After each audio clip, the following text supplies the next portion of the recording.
በቅድሚያም ዜና ረፍት ከወደ አሜሪካ አርቲስት ሰለሞን ተካልኝ በዛሬው ዕለት ህይወቱ ማለፉን መገናኛ ብዙሃን ዘገቡ። ላለፉት ረጅም ዓመታት ኑሮውን በሀገረ አሜሪካ በጆርጂያ ግዛት በአትላንታ ከተማ አድርጎ የነበረው አርቲስት ሰለሞን ተካልኝ የህመም ስሜት ተሰምቶት ወደ ሆስፒታል ከሄደ በኋላ ህይወቱ እንዳለፈ ነው መገናኛ ብዙሃኑ የገለጹት። አርቲስቱ ከሳምንት በፊት በፍሎሪዳ ግዛት ክሊርዋተር በተባለው ቢች ላይ ሆኖ እየተዝናና በለቀቀው የመጨረሻ የማህበራዊ ድረገጾቹ ላይ ባሳለፈው ቪዲዮ ላይ ህይወት አጭር ናት ብሎ ተናግሮ ነበር።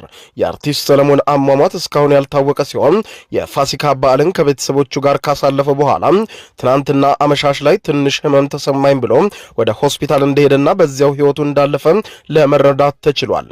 አርቲስቱ በፍሎሪዳ ክሊርዋተር ቢች ላይ ሆኖ ህይወት አጭር መሆኗንና በማንኛውም ሰዓት ሞት ሊከሰት እንደሚችል ከሳምንት ቀደም ብሎ ይህንን ተናግሮ ነበር።